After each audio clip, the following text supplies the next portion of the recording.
ఈ వారం రోజుల్లో జరిగిన వార్తా విశేషాలను మీకు అందించే వార్తావాహిని కార్యక్రమానికి స్వాగతం.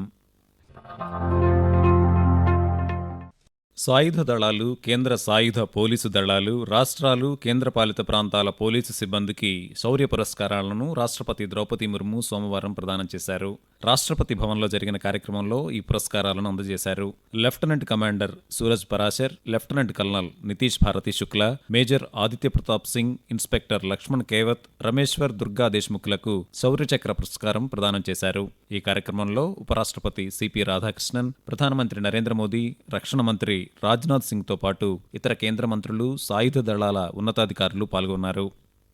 ప్రధానమంత్రి నరేంద్ర మోదీ అధ్యక్షతన ఢిల్లీలో నీతి ఆయోగ్ 11వ పాలక మండలి సమావేశం గురువారం జరిగింది. ఈ సమావేశానికి అన్ని రాష్ట్రాల ముఖ్యమంత్రులు, కేంద్రపాలిత ప్రాంతాల లెఫ్టినెంట్ గవర్నర్లు, కేంద్ర మంత్రులు హాజరయ్యారు. ఈ సమావేశాన్ని ఉద్దేశించి ప్రధానమంత్రి మాట్లాడుతూ, ప్రపంచంలో అనిశ్చితి, అస్థిరతలు ఉన్నప్పటికీ భారతదేశం ఆత్మవిశ్వాసం, దృఢ సంకల్పంతో వృద్ధి పథంలో ముందుకు సాగుతోందని చెప్పారు.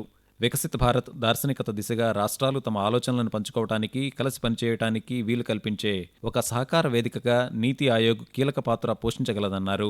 నాణ్యమైన విద్య, డిమాండ్కు అనుగుణమైన నైపుణ్యాభివృద్ధి, ఉపాధి అవకాశాల ద్వారా దేశ యువతకు సరైన వాతావరణాన్ని కల్పించడం వంటివి ప్రాధాన్యత కలిగి ఉండాలని ప్రధానమంత్రి స్పష్టం చేశారు.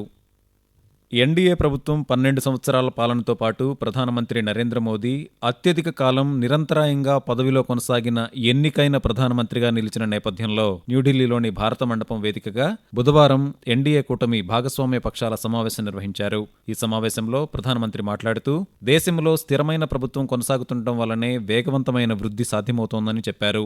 గత పుష్కరకాలంలో ఎన్డీఏ కూటమి ప్రభుత్వం అనేక సమస్యలకు పరిష్కారం చూపిందన్నారు. 2014 నుండి 2026 వరకు సాగిన ఎన్డీఏ ప్రస్థానాన్ని భారత్ తన పూర్తి సామర్థ్యంతో అత్యున్నత లక్ష్యాలను నిర్దేశించుకుని వాటిని సాధించేందుకు అవిశ్రాంతంగా కృషి చేసిన ప్రయాణంగా చెప్పవచ్చన్నారు. ప్రభుత్వ పారదర్శక పాలన, ప్రజారంజక కార్యక్రమాల కారణంగా ఎన్డీఏ కూటమి ప్రజా విశ్వాసాన్ని పొందుతోందని ప్రధాని పేర్కొంటూ, देश ने देखा कि जब नियत, नीति और निर्णय तीनों एक साथ काम करते हैं तो विकास की गति कैसी होती है। देश ने देखा कि जो काम दशकों में होते थे वो काम महीनों में होने लगे। 2014 में 74 एयरपोर्ट से 2026 में 160 से अधिक एयरपोर्ट तक, 2014 में 1000 किलोमीटर एक्सप्रेसवे से 2026 में 6700 किलोमीटर एक्सप्रेसवे तक, 2014 में 700 करोड़ रुपए डिफेंस एक्सपोर्ट से 2026 में 23,000 करोड़ रुपए के डिफेंस एक्सपोर्ट तक देश ने बहुत लंबी यात्रा तय की. రక్షణ రంగంలో స్వదేశీ సామర్థ్యాల బలోపేతానికి మరో కీలక ముందడుగు పడింది. భారత నౌకాదళం కోసం 20 అధునాతన సామర్థ్యాల ప్రపంచ నావిగేషన్ ఉపగ్రహ వ్యవస్థ GNSS జామర్ల కొనుగోలుకు రక్షణ మంత్రిత్వ శాఖ 449 కోట్ల రూపాయల విలువైన ఒప్పందంపై బుధవారం సంతకం చేసింది. భారత్ స్వదేశీ రూపకల్పన, అభివృద్ధి, తయారీ BUI విభాగం కింద కుదిరిన ఈ ఒప్పందంపై న్యూఢిల్లీలో రక్షణ కార్యదర్శి రాజేష్ కుమార్ సింగ్ సమక్షంలో సంతకాలు జరిగాయి. ఈ GNSS జామర్ వ్యవస్థలు ప్రత్యర్థి దేశాల ఉపగ్రహ ఆధారిత నావిగేషన్ వ్యవస్థల పనితీరును దెబ్బతీయగల సామర్థ్యాన్ని కలిగి ఉన్నాయని రక్షణ మంత్రిత్వ శాఖ తెలియజేసింది. ఉపగ్రహ సంకేతాల స్వీకరణ, ట్రాకింగ్ ప్రక్రియలకు అంతరాయం కలిగించడంతో పాటు తప్పుడు సంకేతాల ప్రసారం, మోసపూరిత జామింగ్ చర్యలను కూడా ఇవి నిర్వహించగలవని మంత్రిత్వ శాఖ పేర్కొంది. ఆంధ్రప్రదేశ్లోని విశాఖపట్నం ఉక్కు కర్మాగారంలో సోమవారం జరిగిన ప్రమాదంలో 9 మంది మృతి చెందగా పలువురు గాయపడ్డారు. కర్మాగారంలోని స్టీల్ మెల్టింగ్ షాప్ 1 పరిధిలోని ల్యాడిల్ నుంచి హాట్ మెటల్ బకెట్లు అకస్మాత్తుగా కిందపడి భారీ మొత్తంలో ద్రవలోహం పైకి రావడంతో ప్రమాదం చోటు చేసుకుందని అధికారులు ప్రాథమికంగా నిర్ధారించారు. విశాఖ ఉక్కు కర్మాగారం ప్రమాదం, ఉద్యోగుల మృతి చెందటంపై ప్రధానమంత్రి నరేంద్ర మోదీ, ముఖ్యమంత్రి నారా చంద్రబాబు నాయుడు, కేంద్ర ఉక్కు శాఖ మంత్రి హెచ్డి కుమారస్వామి, సహాయ మంత్రి భూపతిరాజు శ్రీనివాస్ వర్మ దిగ్భ్రాంతి వ్యక్తం చేశారు. ప్రమాదం జరిగిన స్థలాన్ని కేంద్ర ఉక్కు మంత్రి కుమారస్వామి, కేంద్ర పౌర విమానయాన శాఖ మంత్రి కింజరాపు రామ్మోహన్ నాయుడుతో కలిసి పరిశీలించారు. అనంతరం కుమారస్వామి మాట్లాడుతూ, ప్రమాదంలో మృతి చెందిన ప్రతి ఉద్యోగి కుటుంబానికి 25 లక్షల రూపాయల పరిహారాన్ని ఇస్తున్నట్లు ప్రకటించారు.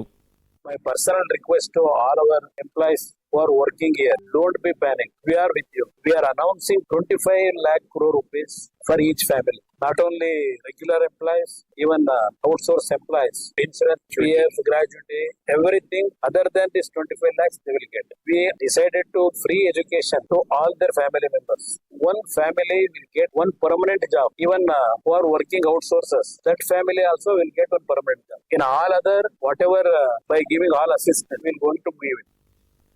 దేశవ్యాప్తంగా జూలై 1వ తారీఖు నుంచి అమల్లోకి రానున్న Viksit Bharat guarantee for Rozgar and Ajeevika mission Gramin విబిజీరామ్జీ పథకం కోసం 95,692 కోట్ల రూపాయలను కేటాయించినట్లు కేంద్ర వ్యవసాయ శాఖ మంత్రి శివరాజ్ సింగ్ చౌహాన్ మంగళవారం తెలిపారు. గ్రామీణ ప్రాంతాల్లో ఉపాధి, అభివృద్ధి పనులు నిరంతరాయంగా కొనసాగేందుకు ఈ నిధులు విడుదల చేస్తున్నామని తెలిపారు. రాష్ట్రాల వారీగా ఆంధ్రప్రదేశ్కు 7,700 కోట్ల రూపాయలు, తెలంగాణకు 3,825 కోట్ల రూపాయలు కేటాయించినట్లు వెల్లడించారు. ఎన్నికైన ప్రధానమంత్రుల్లో నిరంతరాయంగా 4,399 రోజుల పాటు సేవలందించిన నరేంద్ర మోదీ పూర్వ ప్రధానమంత్రి జవహర్లాల్ నెహ్రూ నెలకొల్పిన 4,398 రోజుల రికార్డును అధిగమించారు. ఈ సందర్భంగా కేంద్ర మంత్రివర్గం ప్రధానమంత్రి నరేంద్ర మోదీని అభినందిస్తూ బుధవారం ఒక ప్రత్యేక తీర్మానాన్ని ఆమోదించింది. మంత్రివర్గ సమావేశం అనంతరం న్యూఢిల్లీలో కేంద్ర సమాచార ప్రసార శాఖ మంత్రి అశ్విని వైష్ణవ్ పాత్రికేయులతో మాట్లాడుతూ ప్రధానమంత్రిని అభినందిస్తూ 7 అంశాలతో కూడిన తీర్మానాన్ని మంత్రిమండలి ఆమోదించినట్టు తెలియజేశారు. అదేవిధంగా అహ్మదాబాద్ మెట్రో రైల్ ప్రాజెక్టు 2వ దశకు మంత్రివర్గం ఆమోదం తెలిపిందన్నారు. కోటేశ్వర్ రోడ్డు నుంచి విమానాశ్రయం వరకు 6 కిలోమీటర్ల మేర దీనిని నిర్మించనున్నామని తెలిపారు. माननीय प्रधानमंत्री जी ने एक निर्वाचित प्रधानमंत्री के रूप में सर्वाधिक अवधि तक देश की निरंतर सेवा करने का रिकॉर्ड स्थापित किया है. इस प्रस्ताव में माननीय प्रधानमंत्री जी के निर्वाचित प्रधानमंत्री के रूप में सर्वाधिक अवधि तक देश की निरंतर सेवा का जो ऐतिहासिक अवसर है, इसके विषय में चर्चा हुई, संकल्प लिए गए. आज 10 जून 2026 का दिन भारतीय लोकतंत्र की यात्रा में एक ऐतिहासिक और प्रेरणादायी पड़ाव के रूप में अंकित हुआ है. ఈ నెల 21న జరగనున్న రీనీట్ యూజీ 2026 పరీక్షా సమయాన్ని 180 నిమిషాల నుంచి 195 నిమిషాలకు పెంచాలని జాతీయ పరీక్షా సంస్థ ఎన్టీఏ నిర్ణయం తీసుకుంది. నీట్ యూజీ 2026 పరీక్షను పారదర్శకంగానూ అభ్యర్థుల అవసరాలకు అనుగుణంగా నిర్వహించడానికి కట్టుబడి ఉన్నామని శుక్రవారం ఒక ప్రకటనలో పేర్కొంది. అభ్యర్థుల నుంచి వచ్చిన అభిప్రాయాల ఆధారంగానే ఈ మార్పులు చేసినట్లు తెలిపింది. పరీక్షా విధానంలో చేసే చిన్న మార్పులు కూడా అత్యంత కీలకమైన పరీక్షా సమయంలో అభ్యర్థుల అనుభవంపై సానుకూల ప్రభావాన్ని చూపుతాయని ఎన్టీఏ ఆ ప్రకటనలో తెలియజేసింది. ఆంధ్రప్రదేశ్ రాజధాని అమరావతికి 2 కీలక ప్రాజెక్టులను కేంద్ర ప్రభుత్వం కేటాయించింది. ప్రధానమంత్రి నరేంద్ర మోదీ అధ్యక్షతన సమావేశమైన ఆర్థిక వ్యవహారాల కేబినెట్ కమిటీ 2 కేంద్ర ప్రభుత్వ మౌలిక సదుపాయాల ప్రాజెక్టులకు బుధవారం ఆమోదం తెలిపింది. ఈ ప్రాజెక్టులలో భాగంగా 1,299 కోట్ల రూపాయల అంచనా వ్యయంతో కేంద్ర ప్రభుత్వ సాధారణ కార్యాలయ భవన సముదాయం CGGPOAను, 1,234 కోట్ల రూపాయల వ్యయంతో ఉద్యోగులకు నివాస భవన సముదాయం GPRAను నిర్మించనున్నారు. రాష్ట్రానికి కేటాయించిన ఈ ప్రాజెక్టులపై కేంద్ర గ్రామీణాభివృద్ధి, కమ్యూనికేషన్ల శాఖ సహాయ మంత్రి పెమ్మసాని చంద్రశేఖర్ న్యూఢిల్లీలో పాత్రికేయులతో మాట్లాడుతూ అనేక మంచి సంస్థలన్నీ ఒక చాట వచ్చినప్పుడు మాత్రమే అమరావతి ముందుకు వెళ్తుంది. అందులో భాగంగా ఈ సెంట్రల్ సెక్రటేరియట్ ఏవైతే బిల్డింగ్స్ ఉన్నాయో ఈ దాదాపు 2,500 కోట్ల రూపాయలు విలువ చేసేటువంటి ఆఫీస్ కాంప్లెక్స్ గానీ, రెసిడెన్షియల్ కాంప్లెక్స్ గానీ సెంట్రల్ గవర్నమెంట్ ఎంప్లాయీస్ అందరికీ కూడా ఒకే చోట ఉండే విధంగా ఆమోదం చేశారు. ఒకటి ఆఫీస్ వచ్చి 1,300 కోట్ల రూపాయలు, రెండోది తీసుకుంటే రెసిడెన్షియల్ కాంప్లెక్స్ 1,234 కోట్ల రూపాయలు, 17 ఎకరాల్లో 11 టవర్స్. ఇవి రెండు కలిపి దాదాపు 2,500 కోట్ల రూపాయలు కేబినెట్ ద్వారా గౌరవ ప్రధాని గారు ఆమోదం చేశారు. ఢిల్లీలో బుధవారం జరిగిన ది వీక్ ఎడ్యుకేషన్ కాన్క్లేవ్ 2026లో కేంద్ర శాస్త్ర సాంకేతిక శాఖ మంత్రి డాక్టర్ జితేంద్ర సింగ్ పాల్గొన్నారు. సదస్సును ఉద్దేశించి జితేంద్ర సింగ్ ప్రసంగిస్తూ జాతీయ విద్యా విధానం NEP 2020 భారత విద్యారంగంలో అత్యంత పరివర్తనాత్మక సంస్కరణలో ఒకటిగా నిలిచిందని పేర్కొన్నారు. NEP అమలుతో విద్యార్థులు ముందుగా నిర్దేశించిన విద్యా మార్గాలకు మాత్రమే పరిమితం కాకుండా తమ ఆసక్తులు, ఆశయాలకు అనుగుణంగా విద్యను అభ్యసించే అవకాశాన్ని పొందారని తెలియజేశారు. విద్యార్థులు ప్రస్తుతం బయోటెక్నాలజీ నుంచి సాహిత్యం వరకు అభివృద్ధి చెందుతున్న నూతన మార్గాల్లో తమ అభిరుచికి అనుగుణంగా విద్యను అభ్యసించే స్వేచ్ఛను పొందుతున్నారని చెప్పారు. బ్రెజిల్, రష్యా, భారత్, చైనా, దక్షిణాఫ్రికా బ్రిక్స్ వ్యవసాయ మంత్రుల సమావేశాన్ని మధ్యప్రదేశ్లోని ఇండోర్లో శుక్ర, శనివారాల్లో 2 రోజుల పాటు నిర్వహించారు. ఈ సమావేశ స్వాగతోపన్యాసంలో కేంద్ర వ్యవసాయం, రైతు సంక్షేమ శాఖ మంత్రి శివరాజ్ సింగ్ చౌహాన్ మాట్లాడుతూ శాంతికి, సహకారానికి ప్రాధాన్యతనిచ్చే విధానాన్ని భారత్ అనుసరిస్తోందని పేర్కొన్నారు. వ్యవసాయ రంగంలో భారత్ సాధించిన విజయాలను ప్రస్తావిస్తూ గత దశాబ్ద కాలంలో ఈ రంగం సగటున ఏటా సుమారు 4.5% వృద్ధిని నమోదు చేస్తుందని, దేశంలో ఆహార ఉత్పత్తి దాదాపు 376 మిలియన్ టన్నులకు పెరిగిందని చెప్పారు. దేశంలో సుమారు 87% మంది చిన్న, సన్నకారు రైతులేనని, వారికి సాధికారత కల్పించడం సమ్మిళిత అభివృద్ధికి కీలకమని వ్యాఖ్యానిస్తూ छोटे किसानों की बेहतर आजीविका के लिए महिलाओं की भागीदारी और खेती में बढ़े, इसके लिए खाद्य सुरक्षा सुनिश्चित करने में ब्रिक्स देशों की बहुत महत्वपूर्ण भूमिका है, क्योंकि आधी आबादी तो यहीं रहती है दुनिया की और 43% से ज्यादा उत्पादन यहाँ होता है। तो आज की परिस्थितियों में ब्रिक्स देशों की कृषि में भूमिका और उसमें भी छोटे किसान, महिलाएं और युवाओं की भूमिका अत्यंत महत्वपूर्ण है। उसके सभी पहलुओं पर विचार किया। अलग अलग देशों ने अपनी बेस्ट प्रैक्टिस को भी सभी सदस्य देशों के साथ साझा किया है। తెలంగాణలోని హైదరాబాద్లో కేంద్ర బొగ్గు గనుల శాఖ గురువారం నిర్వహించిన కోల్ గ్యాసిఫికేషన్ రోడ్ షోలో కేంద్ర బొగ్గు గనుల శాఖ మంత్రి జి కిషన్ రెడ్డి పాల్గొన్నారు. ఈ సందర్భంగా కిషన్ రెడ్డి మాట్లాడుతూ కోల్ గ్యాసిఫికేషన్ వికసిత భారత్, ఆత్మనిర్భర్ భారత్ లక్ష్యాల సాధనలో కీలక పాత్ర పోషిస్తుందని పేర్కొన్నారు. అధిక బూడిద శాతం ఉన్న దేశీయ బొగ్గుతో గ్యాసిఫికేషన్ సాధ్యం కాదనే అభిప్రాయాన్ని హైదరాబాద్ శాస్త్రవేత్తలు తప్పు అని నిరూపించారని చెప్పారు. సింగరేణి వద్ద ఉన్న విస్తారమైన బొగ్గు నిల్వలను గ్యాసిఫికేషన్ ద్వారా వినియోగిస్తే సుమారు 3 లక్షల కోట్ల రూపాయల పెట్టుబడులు ఆకర్షించవచ్చని వెల్లడించారు.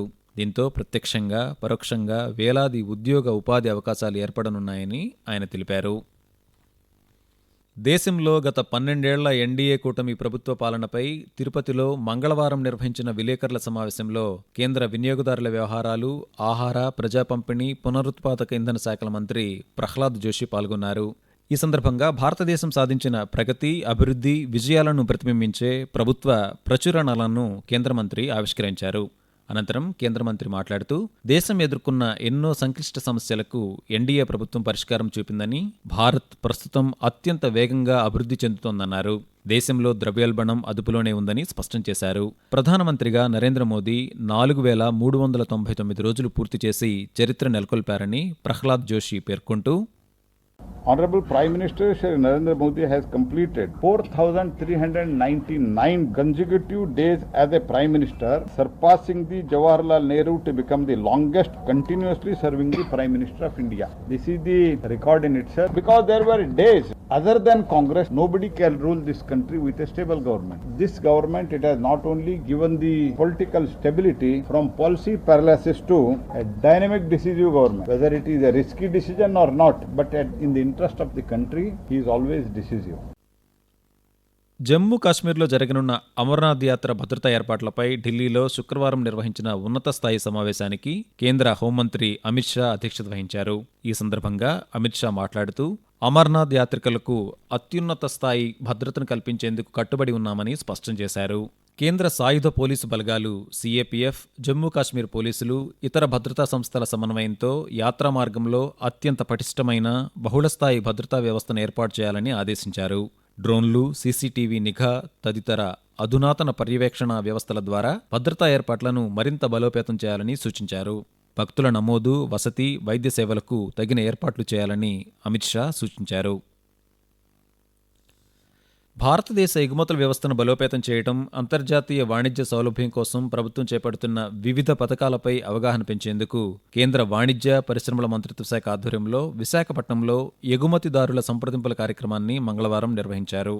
ఈ కార్యక్రమానికి ముఖ్య అతిథిగా హాజరైన కేంద్ర విదేశీ వాణిజ్య director general DGFT love Agarwal మాట్లాడుతూ ప్రభుత్వం ఇటీవల ప్రారంభించిన ఎగుమతుల ప్రోత్సాహక మిషన్ కింద లభించే అవకాశాలను సద్వినియోగం చేసుకోవాలని ఎంఎస్ఎంఈ యూనిట్లకు సూచించారు. ఈ మిషన్ ప్రధానంగా వాణిజ్య, ఆర్థిక సహాయం, అంతర్జాతీయ మార్కెట్లో ఎదురయ్యే లాజిస్టిక్స్ అనుమతులు, మార్కెట్ లభ్యత మొదలగు అడ్డంకులను అధిగమించడానికి తోడ్పాటు అందిస్తుందని తెలిపారు. అదేవిధంగా ఎగుమతి కేంద్రాలుగా జిల్లాలు పేరిట ఒక ప్రచార కార్యక్రమం ప్రారంభమైందని, ఇది ప్రతి జిల్లా నుంచి నిర్దేశిత ఉత్పత్తుల ఎగుమతులను పెంచడం, వాటిని ఎగుమతి కేంద్రాలుగా మార్చడం లక్ష్యంగా పెట్టుకుందని తెలిపారు. ఈ వారం రోజుల్లో జరిగిన వార్తా విశేషాలను మీకు అందించే వార్తావాహిని కార్యక్రమాన్ని ఇప్పటివరకు విన్నారు. వ్యాఖ్యానం వై బాలకృష్ణ. సమర్పణ ప్రాంతీయ వార్తా విభాగం, ఆకాశవాణి విజయవాడ కేంద్రం